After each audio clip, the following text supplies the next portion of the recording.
Muchísimas gracias por estar. Para mí la sesión de hoy, la verdad, es muy difícil, porque yo le prometí a Edgar buscar una manera de demostrarles todo lo que había aprendido en estos días escuchándolos a ustedes. Yo no sé mucho de sistémica, pero por supuesto cada uno se va al palo de donde viene, ¿no? Y a mí se me juntó mucho con el pensamiento filosófico, mucho. Y he quedado tan sorprendida que me gustaría compartir con ustedes lo que aprendí. Y que esto sea un diálogo, o sea, a todos los otros que han estado conversando con la gente aquí, desde Edgar, Miguel, Marco, Abigail, Adriana, Sergio Bardón, por favor, intervengan cuando quieran, porque a mí me gustaría que lo construyamos. Lo que les quiero mostrar es esto que aprendí y preguntarles si les parece que puede ser así. Voy a mostrarles porque les hice unos dibujitos, ¿no? Dibujitos o... ¿Me puedes permitir, por favor, compartir pantalla, Lu? Sí, Ellen, deberías poder compartir vos desde No, ahí. me dice, inhabilitó la función de compartir pantallas el anfitrión. Ok, un segundo, a ver. Entonces lo que quiero hacer con estos dibujitos es ir dando un Ahí. orden a la conversación y que ustedes me ayuden a ver cómo vamos con esto. Miren, una de las primeras pasiones de mi vida, y se lo debo a mi papá y a mi niñez, haciendo honra a lo que se ha venido hablando de acá, es que mi padre, aparte de ser cirujano y de haber vivido de eso, era músico. Y era un muy buen músico, un señor que tocaba el instrumento que le cayera en las manos. Su primer instrumento fue el piano, pero tocaba cualquier instrumento que le cayera en las manos. Y tuvo una pasión por los pueblos primitivos. Toda mi niñez estuvo marcada por visitar y conocer cada rincón de la Argentina, reconocer las culturas aborígenes de la Argentina y luego de casi toda América. Con ellos, bueno, sobre todo América del Sur. Y hemos juntado y recopilado música, palabras. Mi casa era una casa que era un museo, en donde había desde instrumentos musicales de todas las culturas aborígenes a cacharros tallados en madera. Y recuerdo haber tenido más de alguna vez, porque él era muy exigente, la espalda quemada, bien roja, ampollada, de estar en algún lugar buscando puntas de flechas y raspadores entre medio de piedras, en lugares en donde los indígenas tallaban las piedras para raspar o para hacer sus puntas de flecha. Así que para mí hablar de pueblos primitivos es algo que me emociona, y sobre todo si pienso que también estuve en África más de una vez, alguna vez trabajando, y empezar a comprender un nivel de simpleza para comprender la vida y una manera de relacionarse con el todo. Los grupos más primitivos respetaban el agua, respetaban el sol, la luna, a algunos los llamaban dioses, y acá copié una manera de mirar para simplificar que corresponde a la dinámica espiral que describe a estos pueblos, diciendo que utilizaban los instintos y hábitos para sobrevivir, era lo que más les importaba. Con el idioma y con el desarrollo del idioma empieza a aparecer la individualidad. Antes era bien claro que eran manada y que la vida de ellos era manada. Hoy también sigue siendo manada, aunque a veces en vertical, uno arriba de otro, en los edificios, pero seguimos siendo manada. Y tal vez lo más importante para ellos era la comida, el agua, el calor, el sexo, tener ciertos niveles de seguridad, el sexo no como placer, sino como capacidad reproductiva. Y de cada una de estas cosas hay una historia. Hay una historia de qué era lo que comían, eran omnívoros, pero dentro de los omnívoros tenían una dosis importante de proteínas, por lo cual cazaban y comían. Y quienes recuerdan el libro de Ryan Eisler, El cáliz y la espada, Ryan es una historiadora de origen israelí que logró ver en los dibujos primitivos de las paredes que no eran hombres los que cazaban, sino que también había mujeres y que se salía en paridad a cazar, a pescar, y se vivía como en una paridad que no era ni un matriarcado ni un patriarcado. Trabajábamos juntos y no teníamos estas diferencias que fuimos creando después. Los grupos se generaban para sobrevivir, para protegerse, y fundamentalmente la manera de aprender de ellos era aprender de los otros, era instintivo, no había un trabajo que tuviera ninguna forma de premio ni valor, sino que la gente hacía lo que tenía que hacer para poder sobrevivir. Dicen que cada evolución se ha producido por alguna crisis. Eso por lo menos dice Don Beck y Cowan. Y dicen que esta crisis que los hizo dejar de ser tan nómadas porque antes iban detrás de la comida, caminaban junto con el lobo para cazar, por lo cual la oveja no era de ellos, la oveja era del que la encontraba, y si el que la cazaba se la comía, los hace cambiar la necesidad de poder comunicarse con ya el invento de los dioses, es decir, el de las fuerzas superiores, de aquello que no podían controlar, y del miedo, y entonces la existencia del chamán lleva a la formación de las primeras comunidades tribales. Y la tribu era una familia extendida, no era solamente el papá, la mamá y los hijitos. Tampoco había monogamia, había lo que había. De hecho, todavía varias de estas comunidades o tribus del África siguen siendo poligámicas. Y las mujeres no se pelean, y los hijos son hijos de la comunidad y se crían todos juntos. Estos grupos tribales ya tienen algo extraordinario.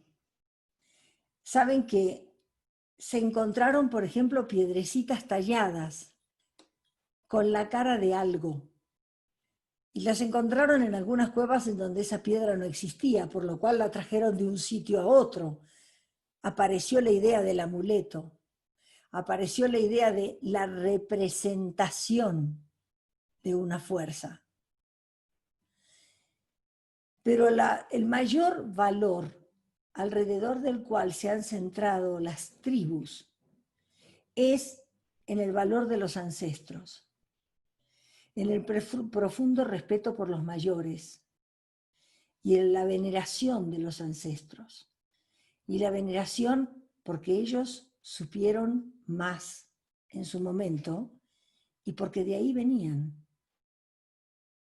Entonces, hasta el mantenimiento de las costumbres tiene que ver con eso, con respetar a los ancestros. Entonces, esto es así como un pequeño recuerdito de esos primeros pueblos. Y les digo que lo he visto en toda Latinoamérica y lo vi en el África. Pero después de esos pueblos, cuando empezamos a organizarnos un poco más, hoy me dediqué a mirar de dónde salieron y en qué época. Yo les diría que los grandes pensadores que hasta el día de hoy nos han influido. Y me encontré con que tal vez el primero sea Lao Tse, no se sabe el año en el que nació ni en el que murió, pero se calcula que fue el siglo VI antes de Cristo y que murió en el 5. Casi pegadito a Lao Tse. Y fíjense además cómo hay una cosa regional, ¿no? Aparece Confucio. Confucio nace en el 551 a.C. y se muere en el 479. Entre medio de ellos dos está Buda, que nace en el 563 y se muere en el 483 con 80 años. Entonces tenemos esa primera zona. Un intermedio que se corre hacia el occidente es Zoroastro, que nace en el 629 y se muere en el 551. Aunque de Zoroastro se cree que fueron 4, no 1, y que en realidad se le dio ese nombre después que existió el último, a toda una manera de pensar que en realidad tenía que ver con distinguir el bien del mal. Después de esa cultura, que si ustedes ven, una proviene de la China, Lao Tse y Confucio. Buda nació en Nepal, muy cerca de Katmandú, y todo su trabajo lo realizó en el norte de la India. Zoroastro perteneció al imperio persa. Hoy no se sabe bien si nació en Irán o al ladito de Irán en Afganistán. Pero después, y prácticamente con 100 años de diferencia, llega Sócrates, ya en Grecia. Nació en Atenas en el 469 y muere en Atenas en el 399 antes de Cristo. De allí a la existencia de Jesús hay como 3 siglos. Muy graciosa, una de las cosas que me enteré leyendo y buscando hoy datos es que tal vez Cristo no nació en el año 1, sino que parece ser que sacaron mal la cuenta el monje que creó el antes de Cristo y después de Cristo, porque cuando Herodes lo buscaba a Jesús, o sea, Jesús ya vivía, había ocurrido un eclipse que no fue considerado y que parece ser que existió 4 o 5 años antes de la fecha en la cual se considera el año 1 por el nacimiento de Cristo. Así que debe haber sido el 4 antes de Cristo, algunos dicen el 5, y Jesús vivió hasta el 30 antes de Cristo si nos ponemos en esta exactitud, si no tendríamos que decir del 1 al 33. Y 500 años después llega Mahoma, que llega en el 570 al 632. A mí miro el mapa y me fascina ver que todo ocurrió en la misma franja. Si pienso en los hombres primitivos, en los que les conté antes, salieron del norte de África. Si yo recuerdo la información que yo obtuve cuando me hice los estudios genéticos, yo crucé por la península arábica hacia el lado, bueno, no yo, ¿no? Los que me antecedieron a mí, pero los que venían con genes que hoy tengo yo. Crucé hacia el lado de Europa, pero hubo migraciones que se fueron hacia el Asia y pienso que ese movimiento ha generado esto. Fíjense la franja. No es totalmente al norte, no es totalmente al sur, es una franja central en donde lo más occidental es Sócrates, en Grecia, y lo más oriental podría ser Lao Tse.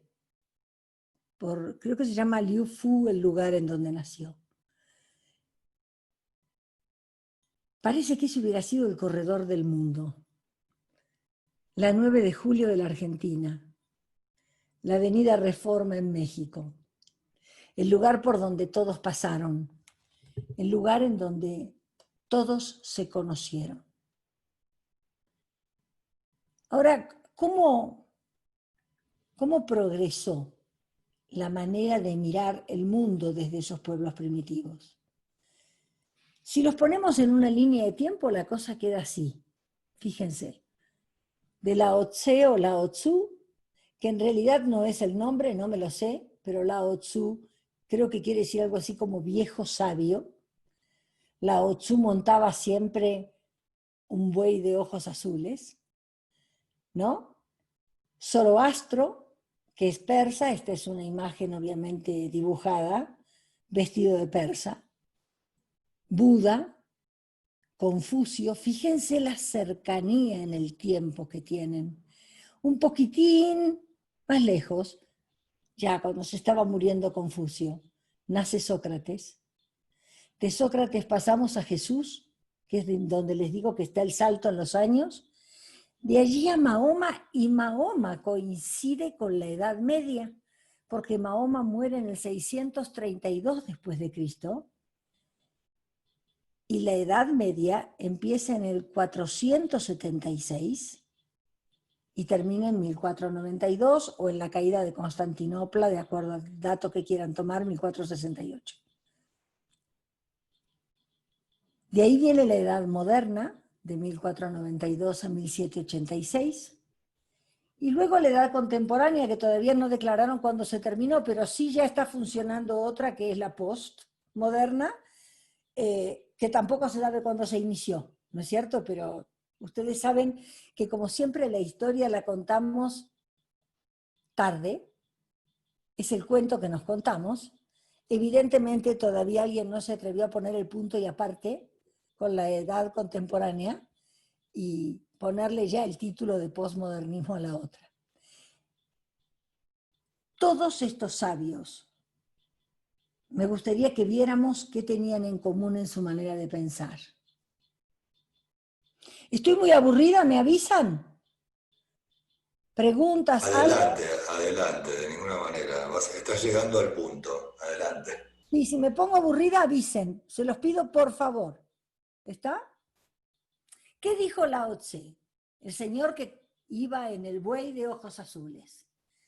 Dijo que la felicidad no es igual a la posesión de bienes materiales. Escuchen bien. Que el deseo es la fuente de sufrimiento.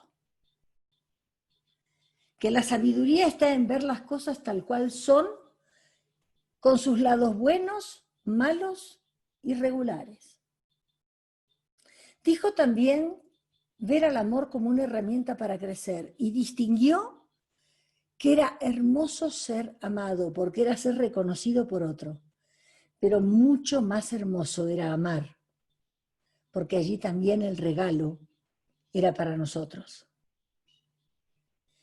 Y también dijo que el trabajo de entender quién eras o quién eres es un trabajo diario.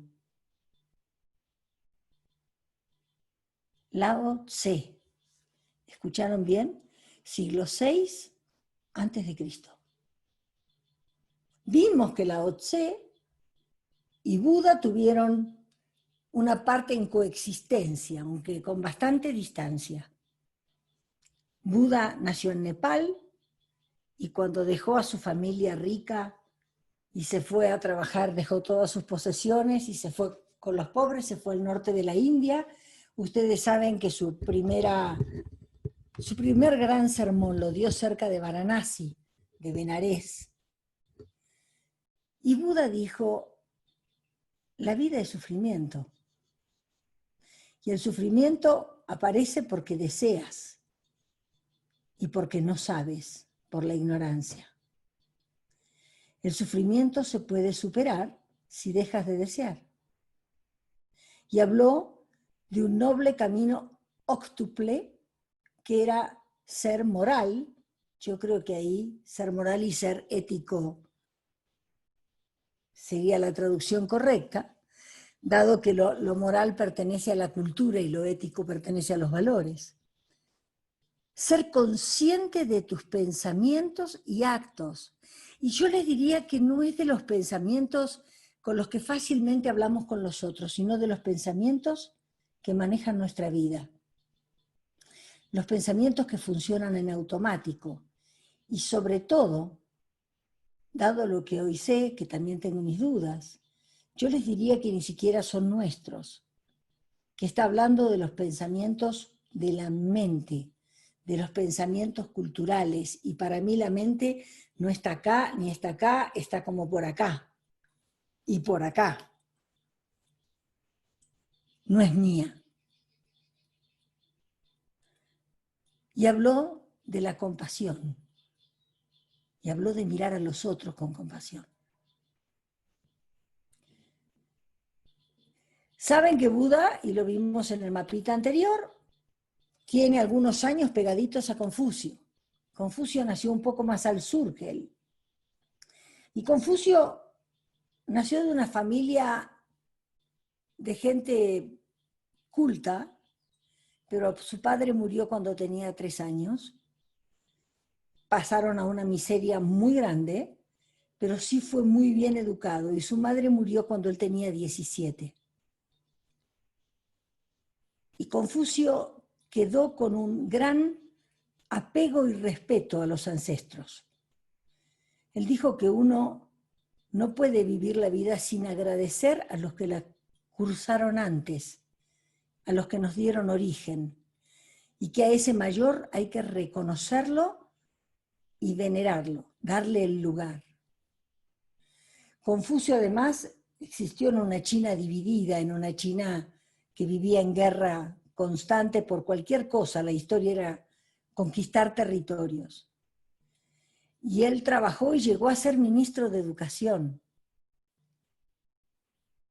Y trabajó buscando que la gente comprendiera 5 virtudes: el hacer el bien, la benevolencia, la rectitud, que podría ser la coherencia, el decoro, que no sé si no tiene que ver con la humildad también, la sabiduría basada en la experiencia y la responsabilidad por los actos personales. Y habló de 3 pilares morales básicos. Y por eso es que estoy tan fascinada con lo que escuché estos días. La obediencia a la autoridad, la amistad sincera e igualitaria, el respeto por la familia y los antepasados. Y aquí leo los que están arriba, los que están al lado, los que están debajo. Confucio fue enredado y ensuciado su nombre y perdió el puesto, y como era un hombre que creía en el honor, dejó su casa y dejó su familia y se alejó, y volvió como 20 años después porque lo fueron a buscar, y ya muy mayor volvió con el reconocimiento de todos. Y Confucio, creo que hoy la China está tratando de retomar las bases de lo que él trajo, de esta manera de educar, recordando con quién estoy, quién es el otro, y mirando este espacio que creo que hoy hemos perdido. Vemos a las personas y no vemos la relación que los une. Después de Confucio vino Sócrates, y a mí me gustaría que viéramos aquí la primera gran diferencia. Sócrates es el que trajo la mayéutica. La mayéutica viene de la palabra parir. Él decía que uno paría sus propios conocimientos, que uno, a través de las preguntas que otro podía hacernos, podíamos llegar a darnos cuenta de todo lo que sabíamos. Y dedicó su vida y a hacer esas preguntas buscando un fin supremo, que era el bien. Pero ya en su edad adulta empezó a hablar del alma, y habló de un alma del todo, de una divinidad cósmica que organiza el universo. Y acá yo veo una gran diferencia, porque Sócrates fue el primero que empezó a hablar de una organización del universo para el hombre. O sea, creo que el antropocentrismo empieza acá. el empezar a dejar de lado a los otros. Él habló hasta de los burros, los asnos y los perros, como puestos por esta divinidad cósmica al servicio del hombre. Creo que los anteriores, y sobre todo Lao Tse, no tenían esto. Tenían una inclusión mucho más grande de los sistemas, incluían la naturaleza en lo que hablaban. Y después de Sócrates, Jesús. Y cuando se le preguntó a Jesús si pudiera resumir brevemente toda su teoría, él dijo: amarás a Dios, o sea, ese ser superior, con todo tu corazón, toda tu alma y sobre todas las cosas,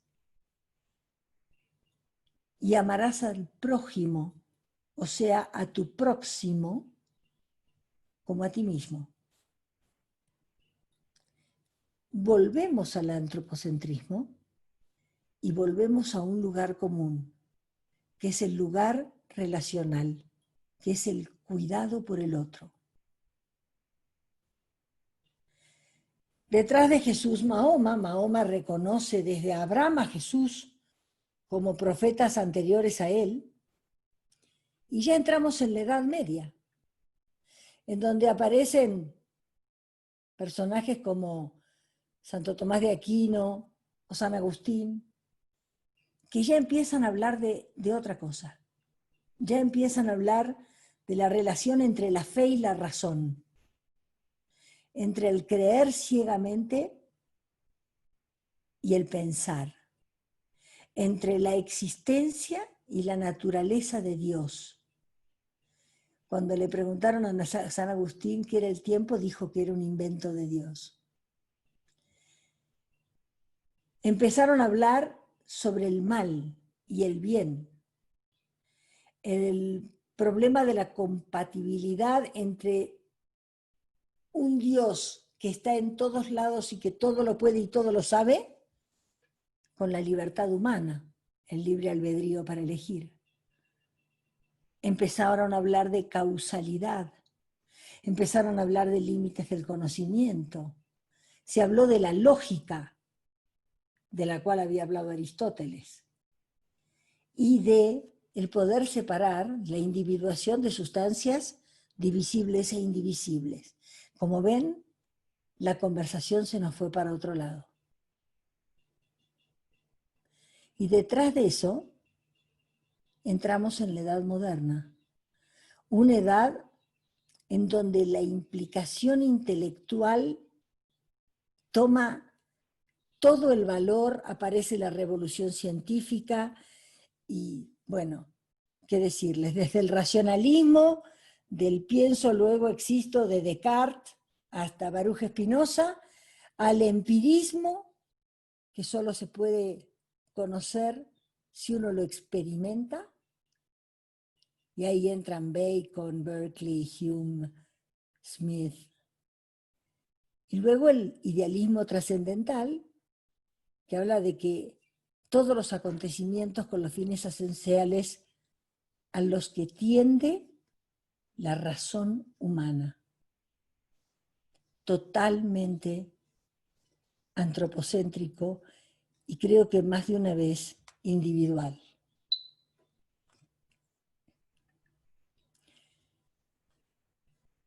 Seguimos avanzando y me encuentro con la edad contemporánea. Y aquí tenemos a señores como Schopenhauer, que por supuesto creía en muy pocas cosas, defendió el ateísmo, se consideraba un pesimista y dijo: el mundo no es más que un inútil juego de imágenes y deseos. Parece que no le iba muy bien a Schopenhauer. Y detrás de él vino Nietzsche, que habló de un nuevo tipo de libertad y dijo: la libertad viene porque vamos a declarar muerto a Dios. Y que junto a Kierkegaard, que era un sacerdote protestante de origen danés, sentaron las bases de la filosofía existencialista. Kierkegaard fue el primero que se atrevió, y yo creo que se debe haber revuelto en la tumba de Descartes, porque Descartes dijo: pienso, luego existo, negó la emoción, por ejemplo, como algo constitutivo del ser humano. De hecho, si ustedes piensan en que en el decaimiento de la época cartesiana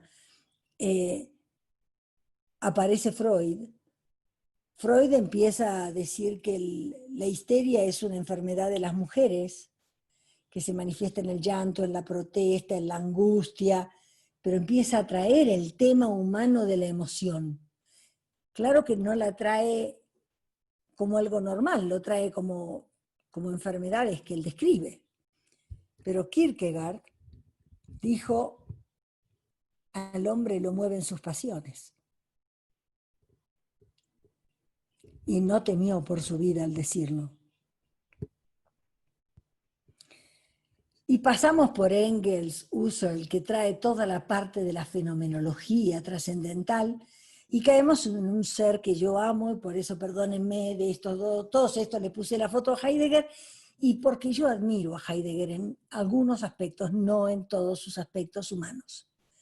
Pero Heidegger es el que dijo que el hombre puede adaptarse a las circunstancias y al tiempo que le toca vivir.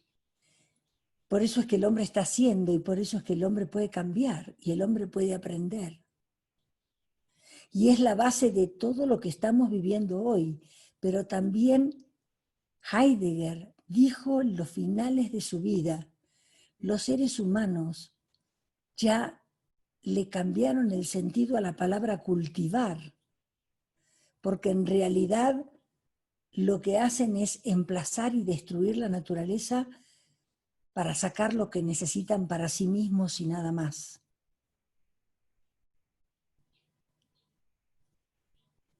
Y de ahí estamos cayendo en lo que se llama el postmodernismo, en donde hoy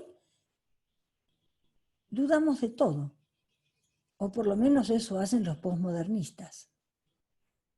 No creer en nada. Entonces yo me preguntaba, yo escuché hablar a Miguel de los vínculos, lo escuché hablar de algo que yo llamo historicidad, y es lo que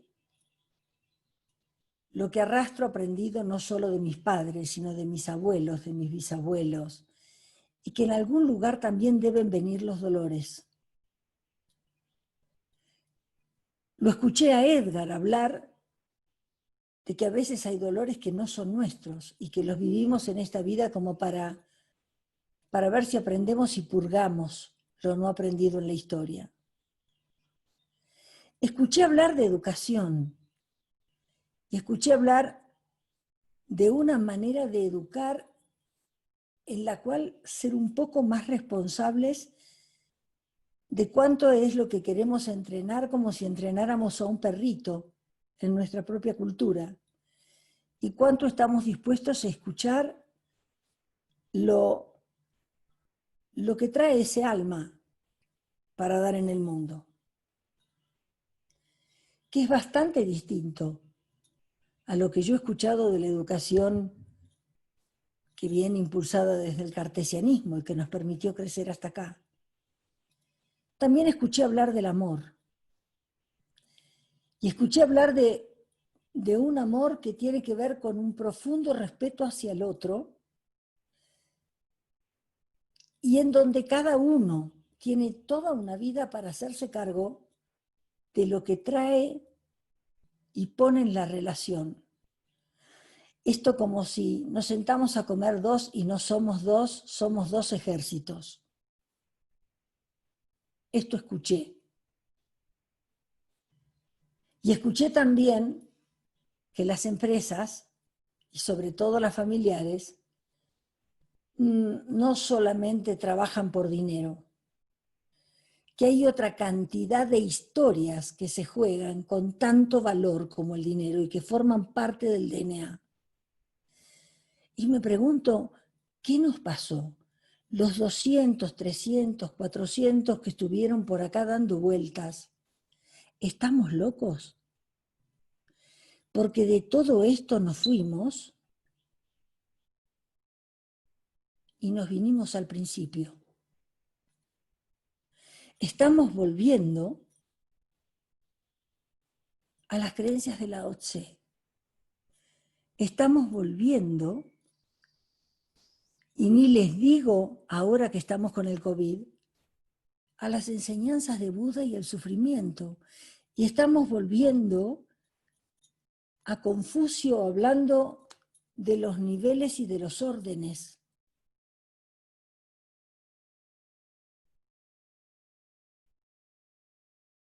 ¿Será una vuelta atrás o será que estamos volviendo a lo básico, a lo humano, a lo verdaderamente humano, de lo que después de la ciencia y después de tantas cosas que fuimos inventando en este mundo, nos fuimos distrayendo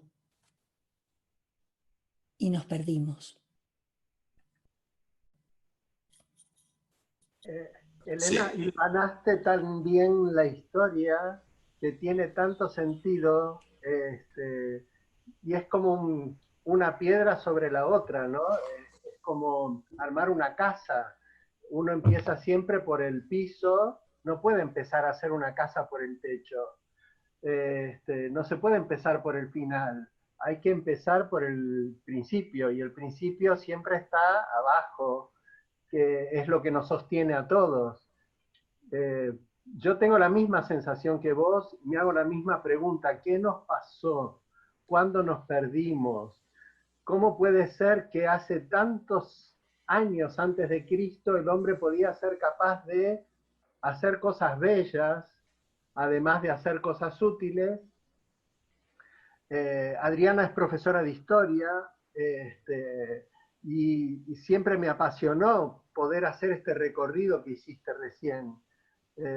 A mí me parece que en algún sentido no volvemos atrás porque es imposible, no volvemos a empezar porque es imposible. Es como si nos dieran otra oportunidad.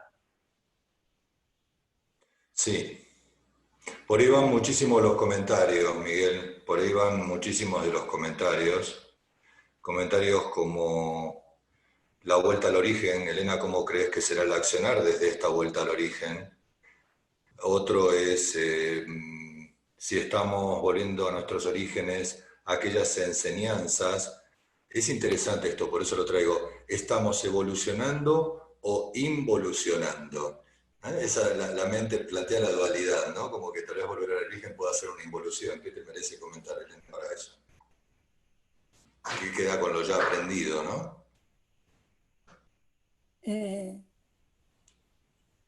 No tengo idea de cuál sería la palabra. Yo no creo que se pueda ir hacia atrás.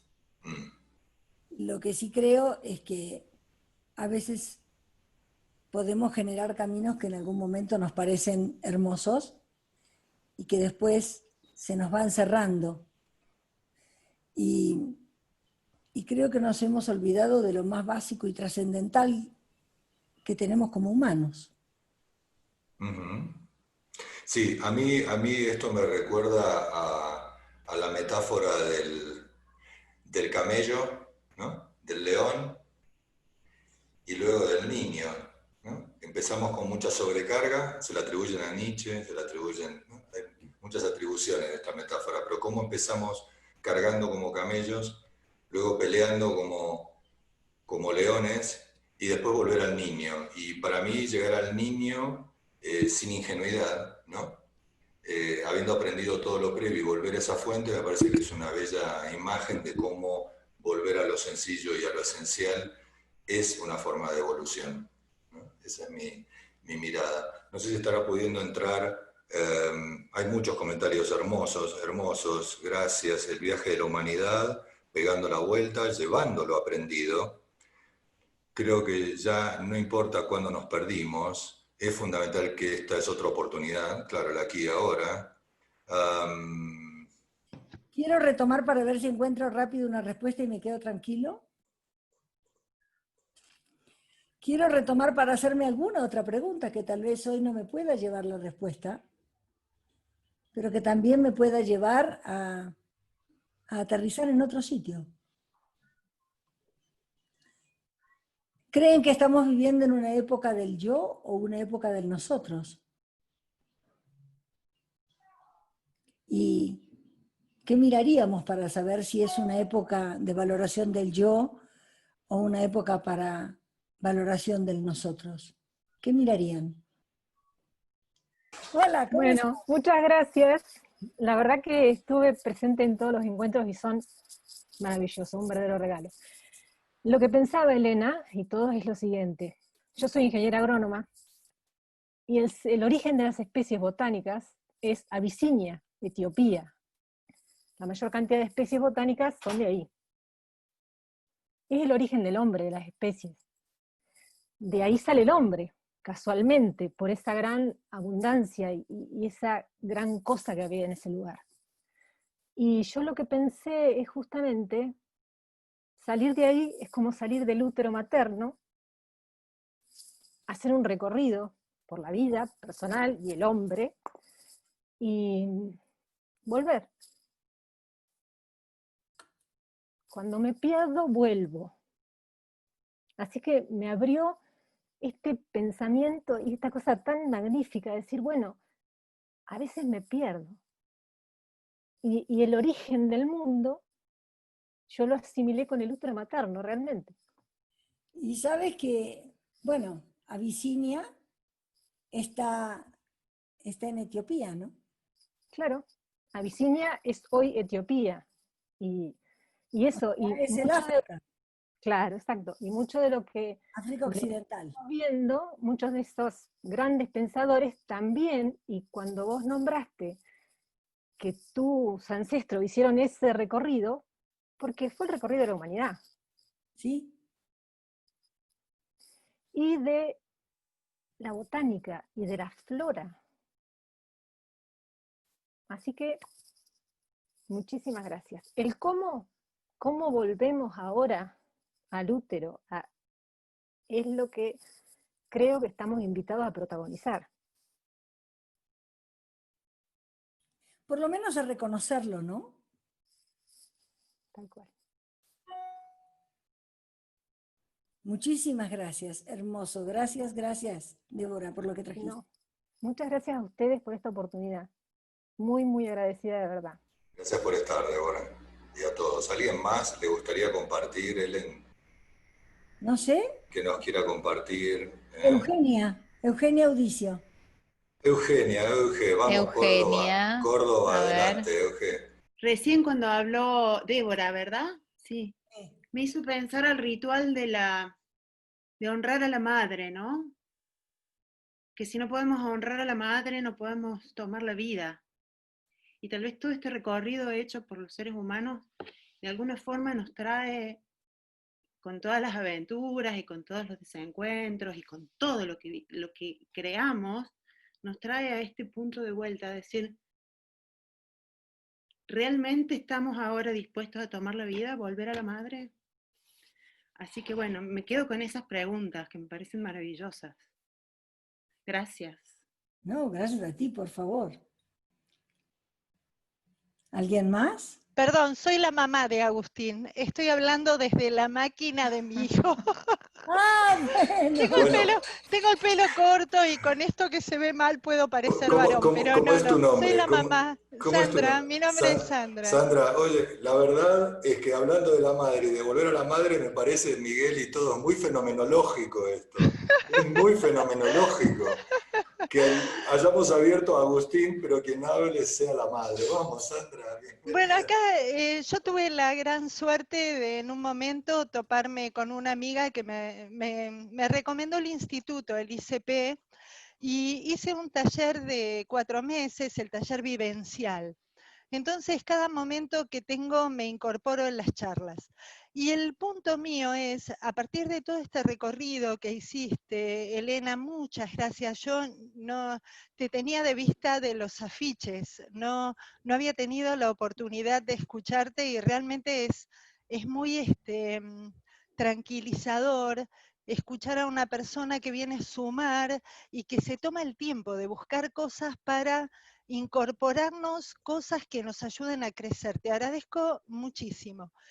Y yo lo que reconozco de este momento, ¿sí? A partir de todo este camino, sí, yo soy religiosa, a mí realmente creo mucho en Dios, creo que cada uno fue poniendo su granito de arena, y creo también que este momento a cada uno seguro le representó un gran beneficio.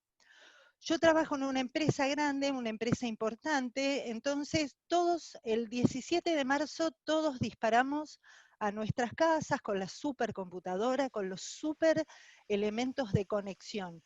Y realmente me doy cuenta que estoy disfrutando mi casa, estoy disfrutando de mi intercambio con mis hijos, tengo hijos adolescentes, parecería, uy, con los chicos se va a caer el mundo, y sin embargo no.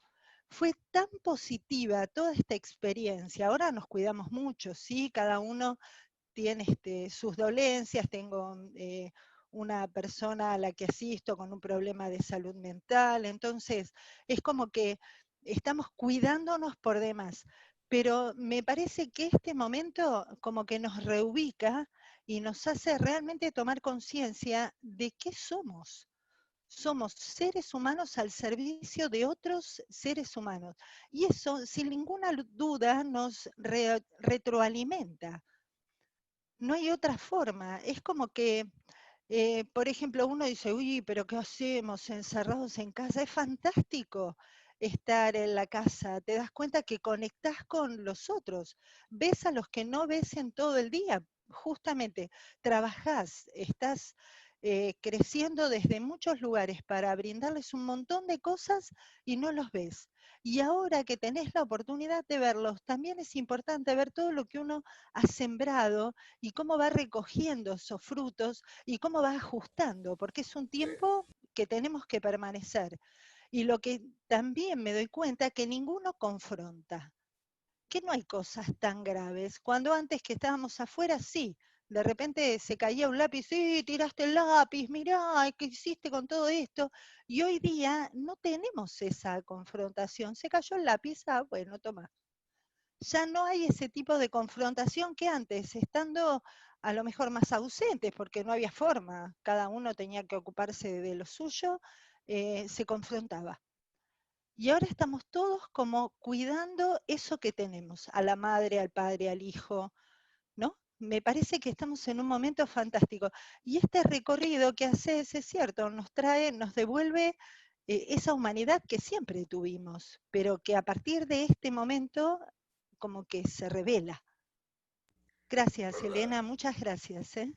Hermoso lo que dijiste. Me gustaría, si Sergio, que lo vi por ahí, y Adriana, que la vi primero, Adri. tienen algo para decir.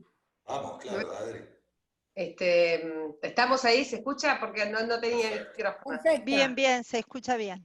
Te agradezco, me gustó mucho ese recorrido que hiciste, Elena, y cuando volví a ver esas fechas, no dejo de sorprenderme otra vez desde que hace, no sé, 2500 años, hubo seres humanos que pudieron pensar cosas que tienen tanta vigencia, ¿no? Entonces, la verdad es que cuesta mucho poder pensar algo en ese tamaño de cabezas y de recorrido que hiciste, que es apabullante, realmente apabullante.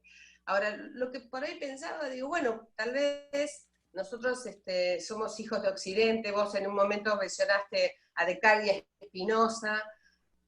No, decía que, por un lado, una nota para retomar en algún otro momento es pensar en ese camino que se bifurca entre, para un lado Descartes y para otro lado Spinoza, y cuando pienso en Spinoza pienso en la fusión, en pensar el cuerpo y la mente como una unidad que no está dividida, digamos, ¿no? Entonces me parece que Spinoza podría ser un camino que nos vuelve a llevar a Oriente, y también, digo, poder volver a revisar algunas ideas. Occidente ha generado muchas cosas importantes, pero habría que volver a como barajar y dar de vuelta como a la idea de progreso, por ejemplo, porque es increíble lo que enumeraba Elena, pensar hace 2500 años lo que ya se pensaba en Oriente. Y, esa idea de progreso que generamos en la sociedad industrial moderna capitalista de Occidente, parece casi una tomadura de pelo, digamos, hoy, pensando en el contexto actual, ¿no? Entonces, digo, animarse a revisar, y no estoy diciendo nada nuevo, ¿no? Cuánto hace que la idea de progreso ha dejado ha entrado en crisis hace mucho tiempo. Entonces, tomaría las enseñanzas que señalaba Elena al principio de los pensamientos de los pensadores orientales, y tantas cosas que hemos generado también desde Occidente, con muchas cosas que vos has mencionado, Edgar, y que aparece en nosotros de estar en el momento presente. Yo creo que hemos sabido tomar desde Occidente esa enseñanza, y hay por muchos lados, muchos están yendo con distintos nombres a eso.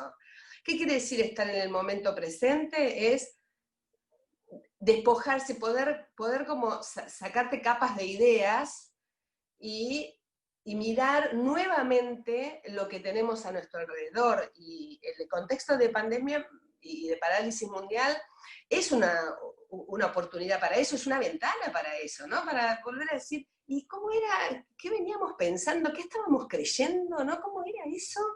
Es eso, es volver a pensarlo todo de vuelta, una cosa así. O ver, digo, y no cada uno de nosotros, a veces en lo personal sí, pero de los grandes pensadores que nos precedieron, de los que venían de Oriente y de donde sea, a ver, ¿en qué momento, como dijeron muchas veces ustedes, en qué momento nos perdimos, en qué momento, o no, bueno, creímos y ya ahora no sirve más? Una cosa así es lo que pienso. Sí, Adri, ahí, Helen, me parece que no hacerle el juego al dualismo ahora, no seguir en el juego dualista de decir Oriente u Occidente, creo que estás aludiendo, está muy interesante. Integrar ya a Oriente u Occidente, cuerpo o mente. Retrocedemos o avanzamos, alto o bajo, gordo o flaco, esto o aquello. Me parece que eso es la mente todo el tiempo necesitando dividir para entender. Y tal vez es un momento en el cual hay que unir para comprender. Y yo ¿No? creo que aquellos que vivían en Oriente, como vimos en el mapa, no distinguían Occidente. Claro. También está, gracias, Adri. Gracias. Sergio, ¿lo tenés a Sergio, Helen? Lo vi por ahí. Sergio, querido, que te Y Sergio, debemos... que hablando de compañías y de empresas, bueno, desde la época industrial en adelante, ¿no? Sí, tal cual. Gracias, Elena, por este recorrido con el que nos hiciste viajar, ¿no? Y bueno, qué sé yo, a mí en lo personal me surgieron algunas preguntas. Buda hablaba de que el deseo nos conecta con el sufrimiento. Y en lo personal, mi deseo de ver a una mamá determinada me conectó mucho con el sufrimiento. Así que coincido mucho con Buda. Creo que en algún momento nos fuimos de todos estos pensamientos y llegamos acá. Y lo importante me parece a mí como humanidad o como humanos que lo podemos reconocer, ¿no? Si podemos reconocer que hoy estamos lejos de ese pensamiento, también podemos reconocer que podemos volver a caminar hacia ese lugar y de alguna manera retomar, ¿no? ¿Estás queriendo decir que el deber ser de una determinada manera nos llevó a inventar mundos ideales, o sea, de ideas a los que nunca vamos a poder responder, porque hay otro mundo, ¿no? Exactamente, sí. Y vos fijate, ¿no? Me surgen otras preguntas, ¿no? Por ejemplo, China tiene como abortos programados, o sea, tiene millones de abortos. Y tal vez habrá alguna consecuencia con respecto a eso. No lo sé, no lo sabemos. A nivel sistémico para todo el mundo. Entonces, son preguntas que me hago y hoy sería, ¿podríamos detener eso de alguna manera? ¿O somos espectadores?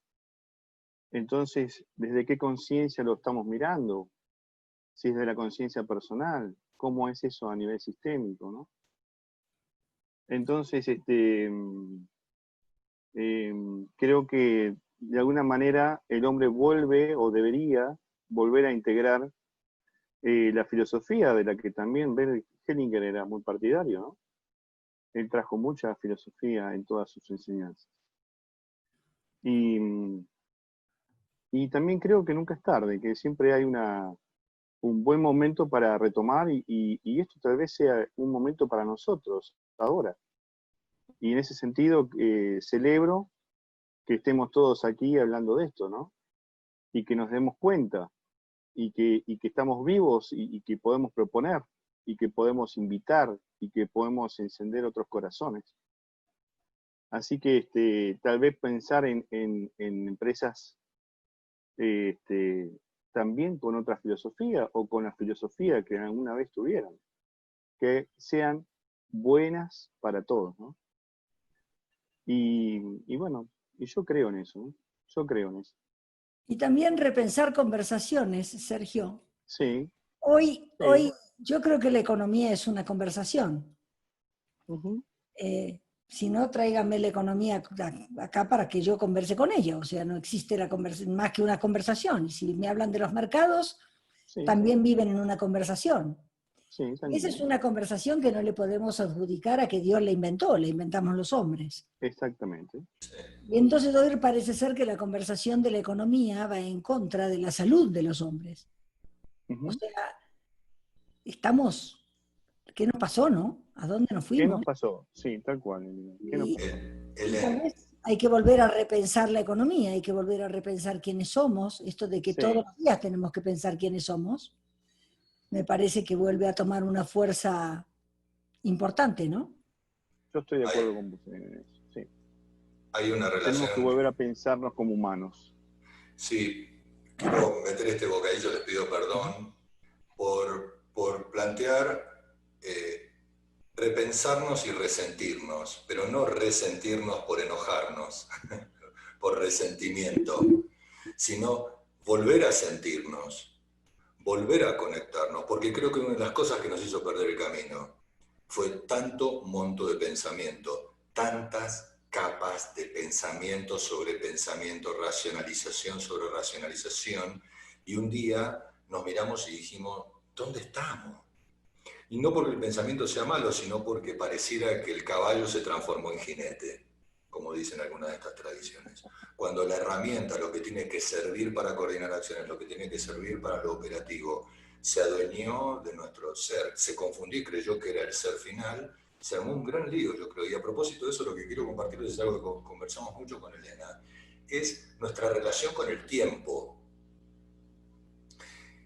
Nuestra relación con el tiempo nos arrastró la urgencia, y nos arrastró la productividad, y nos arrastró la creencia de que cuanto más rápido mejor. Y por eso la invitación ahora es, ¿qué tal si, como el otro día con unos maestros rurales que trabajan para niños migrantes en México, les dije, no sé, a la hora que se termine esta sesión se va a terminar, pero lo que les quiero prometer es que tengo tiempo para ustedes. Tengo tiempo. Quiero que hagamos esta meditación ahora todos juntos, los que quedamos aquí, 207 de 300 y pico que se han tenido que ir yendo, y faltando 15 minutos. ¿Tenés tiempo? Porque quiero decirles profundamente lo que estoy sintiendo, y es que si ahora, por fruto de este estímulo, vamos a salir a hacer una comida rápida, un fast food de la iluminación, o vamos a tratar de apurarnos para ver a dónde fuimos y qué pasó, creo que el anzuelo lo vamos a estar mordiendo de vuelta. Vamos a estar en la desesperación nuevamente de darnos cuenta de qué pasó, y tal vez ahí en total transparencia nos perdamos el secreto, que es lo que te pasó fue que te olvidaste que eras eterno. Lo que ocurrió es que te olvidaste que no hay muerte. Lo que te ocurrió es que te olvidaste que la vida vive todo el tiempo y que eres vida y que vives y vives y vives. Y que no solo es una historia de salir de África y generación tras generación en términos cronológicos o analíticos, tal vez sea un continuo. Y eso nos apuró Y lo que ruego, llegando al redondeo final, es que no nos apuremos, es que tal vez ni siquiera ahora nos apuremos por encontrar la respuesta, porque tal vez este sea un lindo tiempo para una nueva relación con el tiempo, Elena. Y esta relación tan importante, porque la relación mía con el tiempo va a determinar la cualidad de mi relación con todos, ¿no? Entonces, con esta invitación a mí me pasaba, yo no sé, sentí como la necesidad de decir, ¿cómo y qué opina en esta conversación una mamá joven, una mamá que está enredada con los nenes del colegio? No sé si está Julieta Saavedra por ahí, si está escuchando, si se me fue, tal vez se levantó a correr algún crío. Porque a propósito del tiempo, hay mamás, hay papás, habemos abuelos, hay tiempo. El aquí y ahora es eterno, hay tiempo, porque si no también nos vamos a llenar de New Age, nos vamos a llenar de frases hechas, de vivir en el aquí y ahora con ansiedad. Es lo que yo llamo el efecto John Lennon. Me llama la atención lo enojado que estaba John. Yo amo la música de John Lennon. Ahora, cuando decía Give Peace a Chance y vuelvan a escucharlo, preguntémonos cuánta paz tenía en la forma en que lo decía. Entonces, a mí me parece que este es un lindísimo momento para decir, ¿qué tal si además nos diéramos el permiso de no estar apurados, de no estar viendo quién tiene más likes, de no estar desesperados viendo cómo volvemos en el mismo patrón de la competitividad y la depredación, pero en la autoayuda o en la ayuda? Hay como un anzuelo al que los invito que revisemos, que digamos, no lo quiero volver a morder, no quiero volver a morder el anzuelo que me dice, no hay tiempo. Hay tiempo, que haya tiempo, que se haga tiempo, que hagamos tiempo dentro nuestro, que haya espacio dentro de mi alma. De esto se trata nuestra mirada 360, me parece que de esto se tratan nuestros encuentros, de generar el espacio y el tiempo, porque de lo contrario vuelvo a la desesperación, y me parece que la desesperación nos llevó a donde estamos, por lo menos a mí en mi vida personal, para no pontificar sobre la humanidad. Me llevó a todos mis errores la desesperación y la ansiedad. ¿Cómo va esto? Ellen, ¿quieres redondear? No la veo a Julieta. Juli, yo la habilité a Juli a ver si está por ahí, porque en un momento ustedes me habilitan y yo me deshabilito, porque no entiendo por qué estoy Quiero hablando. Escuchar a una mamá joven, Julieta. ¿No entendés por qué? ¿Sabés por qué? Porque yo cumplí 60, porque estamos en un promedio importante, y la verdad que me parece que los que están criando críos como vos, tan chiquititos, y sos una mamá como lo fuimos nosotros, ¿cómo te resuena toda esta conversación? Todo lo que mostró Elena y todo lo que viste estos 7 días, Juli. A mí me cambió mucho, primero que desde el primer día con Miguel, que vengo llorando, el primer día, el segundo lloré más, y así me despertaron muchas cosas respecto a de dónde venimos a los padres. Yo la verdad es que no tuve muchas faltas, entonces también me sentía desde otro lugar. Yo crecí con padres, una infancia feliz, padres juntos, que se querían, que siguen juntos. Entonces yo decía, bueno, ¿qué me falta? Me faltó libertad, tal vez. Padres muy jóvenes, con muchos miedos, y yo tal vez lo que pasé en mi adolescencia fueron momentos de no podés hacer nada porque todos le daba miedo. Y entonces, nada, yo me hago más preguntas desde esa primera conversación o de estas primeras charlas que tuvimos hasta hoy, lo único que tengo son más preguntas. Y como mamá de chiquitos. Y como mamá, me pasa de que yo siempre trabajé desde mi casa, entonces lo único que me cambió fue tener a mis hijos acá y tener que hacer un multitasking constante, en el cual me agota un poco, pero sí, al principio fue de disfrutar mucho, y hoy que ya son tantos días, no se disfruta todo tanto cuando se te cae el lápiz o el de al lado se le cae el lápiz, como decía la mamá anterior. Ya ese te cayó el lápiz el primer día, el 72, pero sí, creo que, por ejemplo, el papá sí disfruta más de otros momentos porque sí tiene que estar más en casa y hemos compartido ciertas tareas. Por ejemplo, lava los platos, lo cual me viene bastante bien. Pero sí, estar con los chicos y estar en familia es enriquecedor.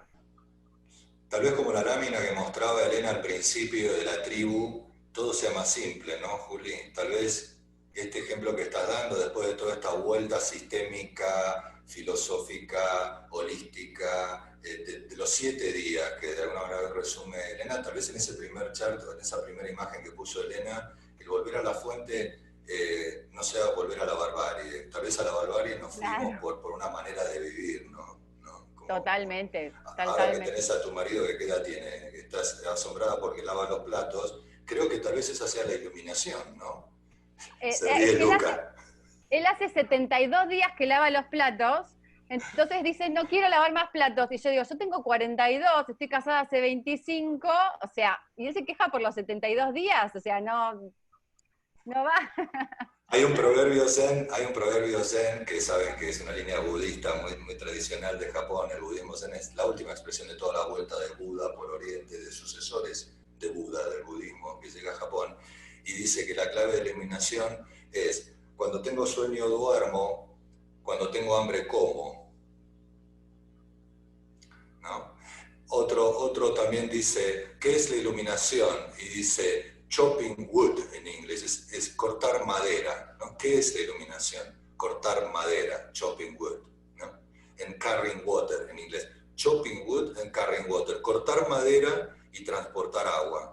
Parece que hay tipos que tienen que darse una vuelta a 60 años en un monasterio, esperar a que los hayan admitido en la puerta con la lluvia y con la nieve y congelarse para que los admitan en un proceso muy largo hacia la iluminación. Y el último poema es, ¿qué es la iluminación? Acarrear agua y cortar madera, ¿no?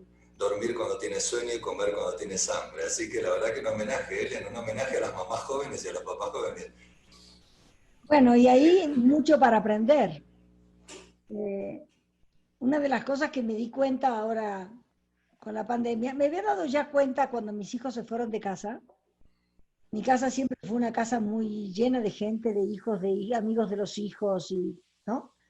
Y yo seguía comprando como si en mi casa hubiera un montón de gente. El pedido del súper no variaba. No sé si a alguien más le pasó. Pero ahora me vuelve a pasar, ¿no? Que en casa somos 2 y yo sigo comprando como si en mi casa fuera a venir no sé quién, que además no puede venir. Bueno, no, me gustaría por una cuestión de orden, Miguel y vos, ha abierto el maestro Miguel y cierra la maestra Elena. Yo he tenido el gusto de ser el acompañante y el auspiciante de esto, así que Ellen, vos, Miguel, cerrá vos Ellen y cierra finalmente Miguel, dale. Yo solamente decir gracias. Okay. Y gracias como un sentimiento que nos une y que nos une porque sé que algo tomaron, por lo cual me dejaron ser útil. Así que muchísimas gracias. Miguel querido, Sensei. Se va a cortar. Elena, Edgar, gracias por la idea, gracias por el espacio que abrieron y habilitaron, un espacio para pensar, para reflexionar, para dialogar, no para estar de acuerdo, para intercambiar. Por ahí no hicimos nada mal, por ahí solamente somos humanos. Imperfectos, comunes, ordinarios, y si nos dan una nueva oportunidad vamos a cometer otra vez errores como pasó en otras civilizaciones. No vamos a ser dioses o semidioses, porque también los dioses y los semidioses se la pasaban haciendo porquerías, así que es parte de la historia de la humanidad, somos parte de la historia de la humanidad. Si nosotros tenemos el buen tino de darnos cuenta, por ahí podemos hacer un pequeño paso al costado. Estoy muy contento y muy agradecido. Un abrazo enorme. Sí. Y Elena, sos como, en algún sentido, la mamá de todo esto. Así que muchas gracias. Gracias a todos. Lu, gracias equipo, gracias a todo el equipo. Un aplauso podríamos darnos todos gracias. Un abrazo enorme. estamos en contacto para próximas actividades. Gracias, queridos.